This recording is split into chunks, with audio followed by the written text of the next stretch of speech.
I shall start this cassette by giving a little of the history of hypnosis, which goes all the way back into ancient times when medicine men and priests employed it for both religious and therapeutic purposes.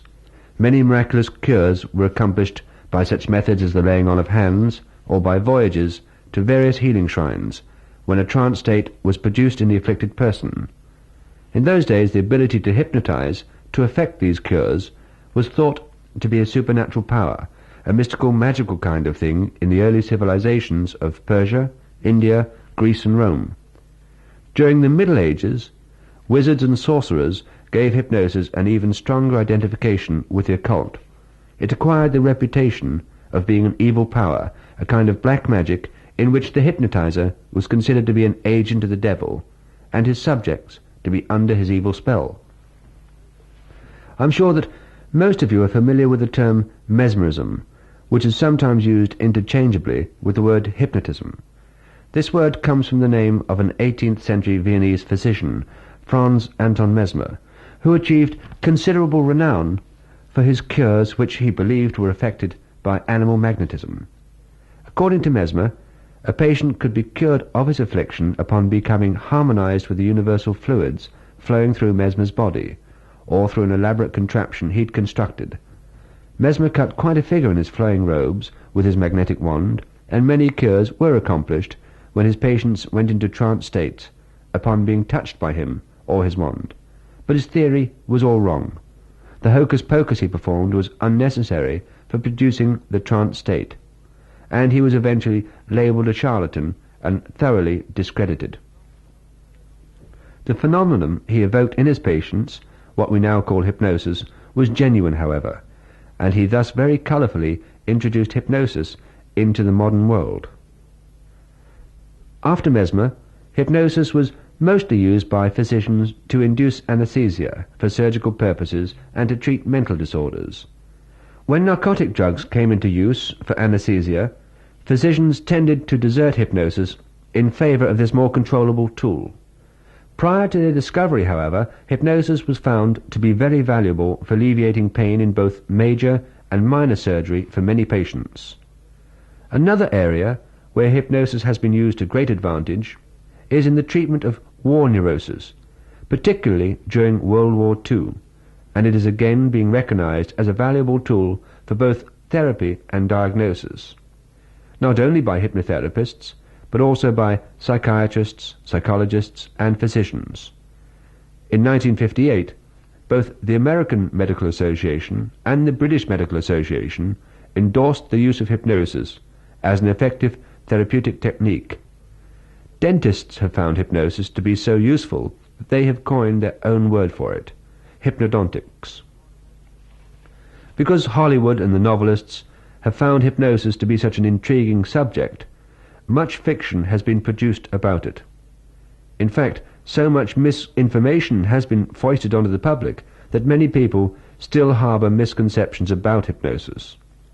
When I see a patient for his initial visit to my office, one of the first things I do is try to correct any of these misconceptions. If this were not done, some small fear could conceivably interfere with the hypnotic induction. Many of you listening to this may also hold some of these misconceptions, and for that reason I'd like to go over them. First of all, the hypnotized person will not be asleep or unconscious.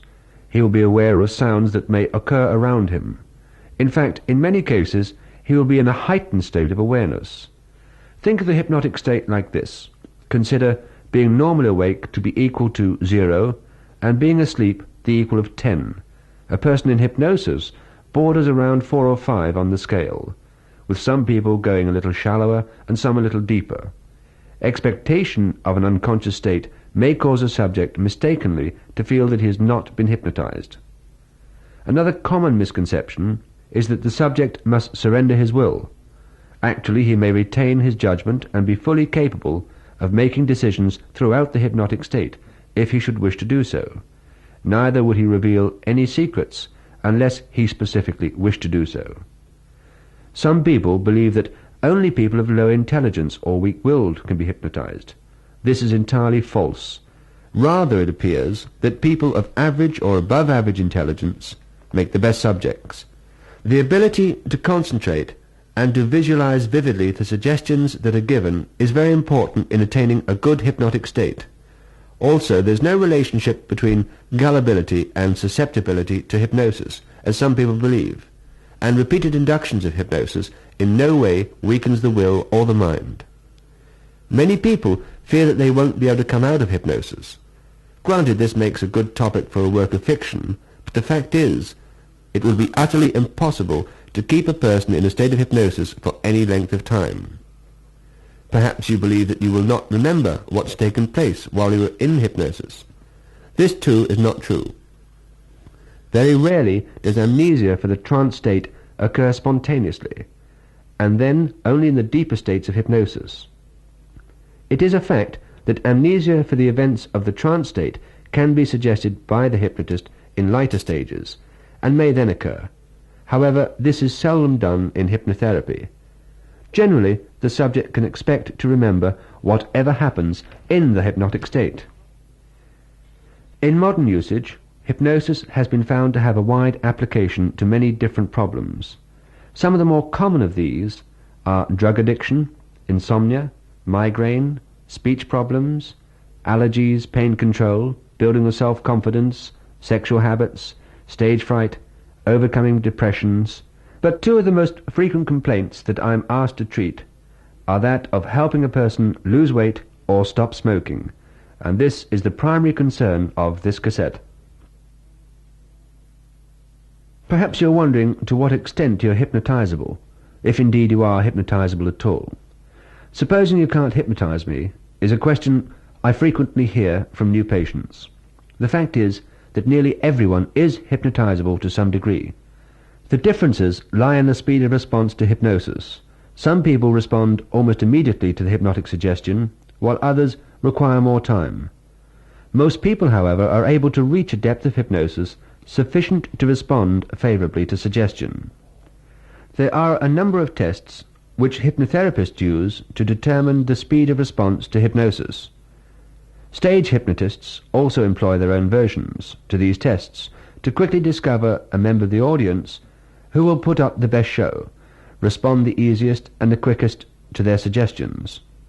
For therapy, it's useful to discover the probable rate of response in order to plan the most efficient methods to be used. If you would like to have some indication of your own rate of responding to hypnosis, I suggest you try two procedures I'm about to describe for you. These susceptibility tests, as I call them, are not an absolute determination of your ability to respond to the hypnotic suggestion, but merely are an indication of how you might expect to respond. Keep in mind that a very deep state of hypnosis is not necessary for the acceptance of suggestion in your regard, which is smoking or losing weight. This first test takes only a minute. Fold your hands together in front of you with your fingers interlocked, except for your two forefingers. The forefingers should point straight up, parallel to each other, but with a space between them. Now, look at the space between the two forefingers and think of them as attracting each other, each pulling the other toward it. Unless I'm mistaken, you'll get an almost immediate response of your fingers coming together, and that is an indication of your ability to respond to suggestion. Aren't you just a little surprised at the ease in which you responded? The next test is somewhat more difficult, and yet each of you should be able again to show a good response to the suggestion. First of all, you should make yourself very comfortable in your chair. And when you've studied these instructions, clear your lap and extend your arms straight out in front of you, with your palms down, parallel to the floor and slightly above shoulder level. Now, close your eyes and begin to visualize a bucket hanging from your left wrist. A child's rather large sand bucket. Picture it, the color of it. Is it red, blue, green? The material, is it metal or plastic? See it as vividly as you can, hanging from your left wrist. Now, this sand bucket is being filled with sand. 1, 2 inches, 4 inches, and as it fills, it begins to pull down more and more on your arm. You begin to feel the weight of the bucket of sand, and it makes your arm more and more tired. See it in your mind's eye. Think of it as it exerts more and more pressure on your hand and arm. Now count slowly to 10, while picturing the heavy sand bucket hanging from your left arm. And then, while keeping your hands just as they are, open your eyes. Are you surprised? Did your hand drop an inch, 3 inches, 12 inches, or all the way down to your leg? This indicates how fast you can respond to suggestion and how hard you may expect to have to practice the self-hypnotic procedure in order to achieve maximum results. If your response was minimal, an inch or two, it only indicates that you will have to spend a bit more time in practicing. Most of you should now be ready for a deeper stage of hypnosis. You should choose a time of the day and circumstances where there's little likelihood of you being interrupted or disturbed. Select as comfortable a chair as you can, perhaps with your feet propped up. Loosen any restricting clothing that could interfere with your total comfort, and pick out a spot somewhere on the ceiling at which you can look. Make yourself comfortable and look at the spot on the ceiling. Remember, it's completely safe to let yourself relax completely, because you know that if at any time an emergency should arise, or you should have need to answer a telephone or doorbell, you'll be able to respond immediately to such circumstances in a very natural and normal way. If something should go wrong with your tape recorder, you'll be able immediately to awaken and correct it. You will only go into hypnosis when you choose to do so, and at no other time. Try to pay attention to that spot on the ceiling. Don't strain, but look at it as effortlessly as you can. If your eyes wander away from the spot, if you feel the need to blink, don't worry about that. It's all right. Just bring your eyes back to the spot and keep watching it as steadily as you can. Take a slow, deep breath and let it out very slowly. Notice how comfortable and relaxed you will feel when you breathe deeply. Do it again. Take a slow, deep breath and let it out very slowly.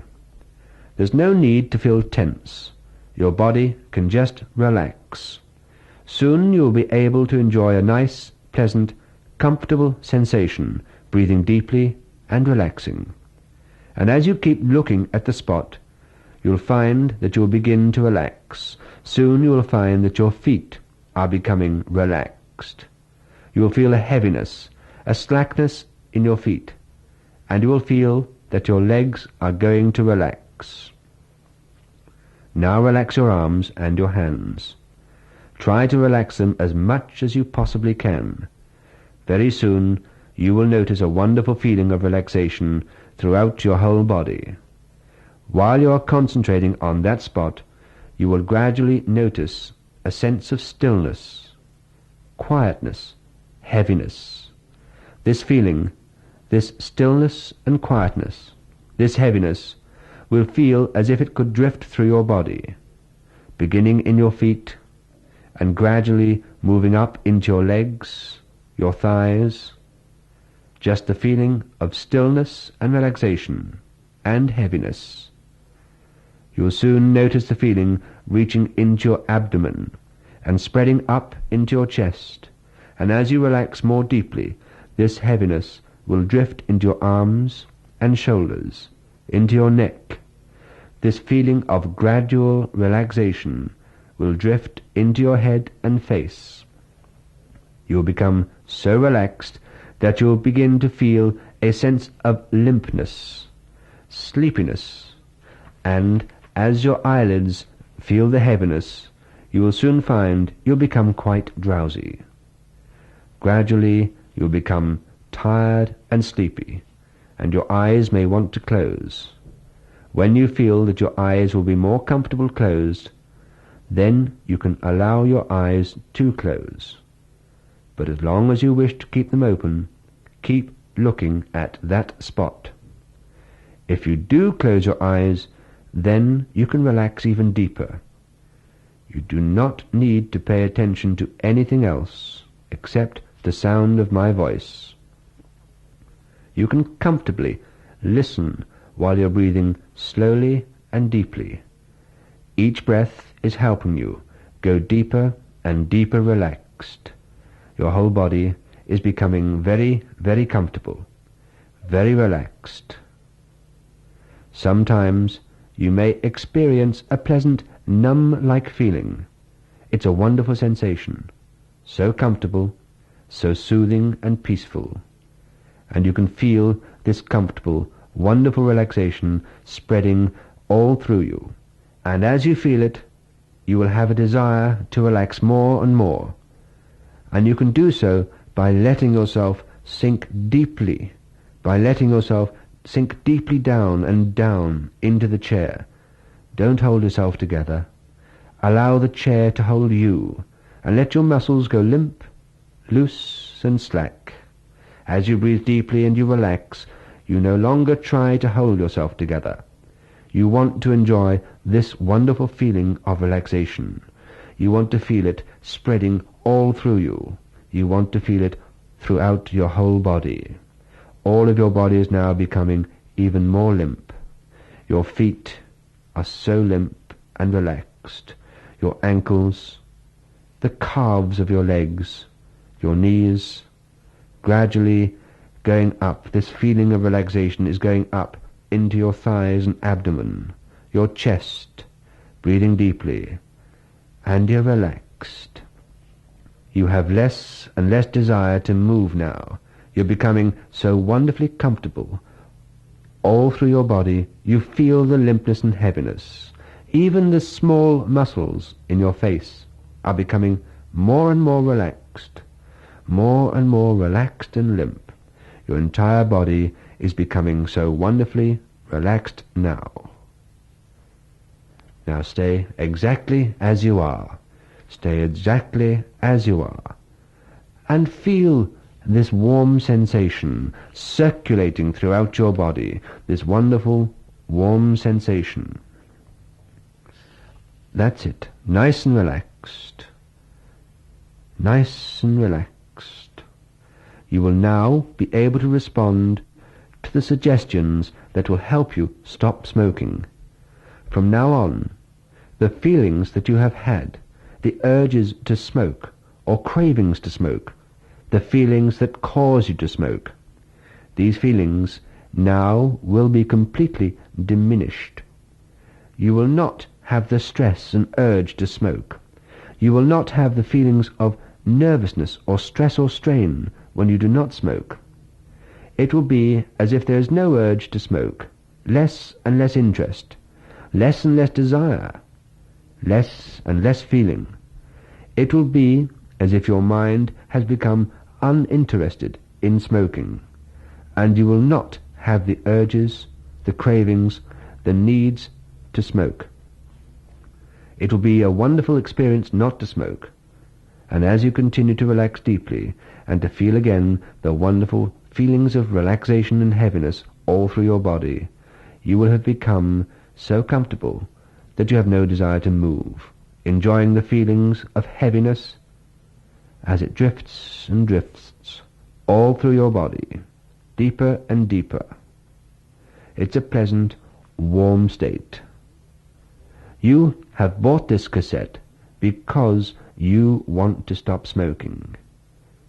With the aid of this cassette, I intend to help you, help yourself. You already know that smoking can kill. It's a known fact that smoking does kill. The next time that you attempt to light a cigarette, you will for the first time notice a strange taste about that cigarette. That strange taste will be the true taste of that cigarette coming out. The nicotine, the tar, the poison that is slowly killing you. You are very slowly, by smoking, committing suicide. You will always remember this. You will always remember this at any time that you attempt to light a cigarette.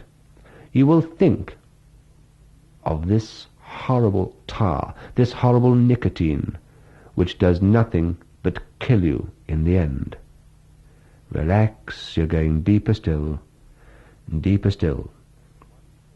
The one thought that you will retain in your mind, the one thought that you will retain is smoking is a filthy habit.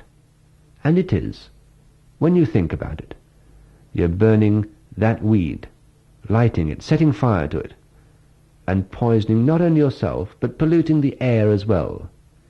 It's uncomfortable for many people, as you will soon find, because from now on you are going to become a non-smoker.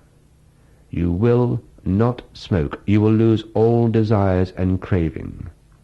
And you'll find, by not smoking, your breathing will be easier, your active life will be far easier and far more enjoyable, and also food will taste for the first time its true taste, delicious.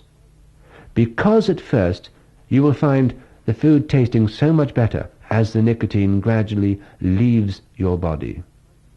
It might tempt you to try something else. It's got a different taste. But you will not put on weight. You will still be able to control your weight. You will not put on weight by stopping smoking.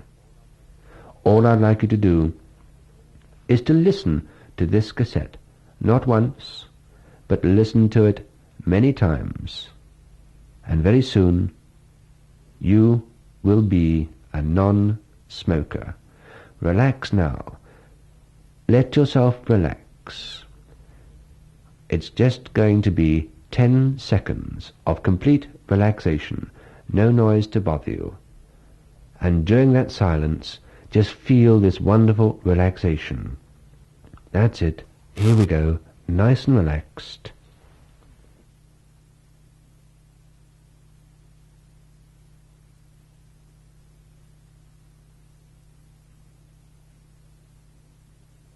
You are now feeling very refreshed, very comfortable indeed. What I shall do now is slowly count down from 10 to 1. On reaching 1, you will find that your head will be clear. You'll be feeling alive, alert, very happy, very comfortable indeed. And the suggestions which you have received will remain in your unconscious mind and only serve to help you in the future. But on the count of 1, I'd like you to open your eyes and you will feel really marvelous. It's a wonderful feeling. Let's start right now. 10, 9, 8, and your sleep is getting lighter. 7, 6, 5, lighter still. 4, 3, I want you to open your eyes at any time now. 2, 1, and I'm sure you feel just a little bit sleepy at the moment, but in a few seconds you'll feel a wonderful tingling sensation circulating throughout your body, and you really will feel nice and fresh and very cheerful. Any time in the future that you feel the urge to smoke, play this cassette in the comfort of your own home.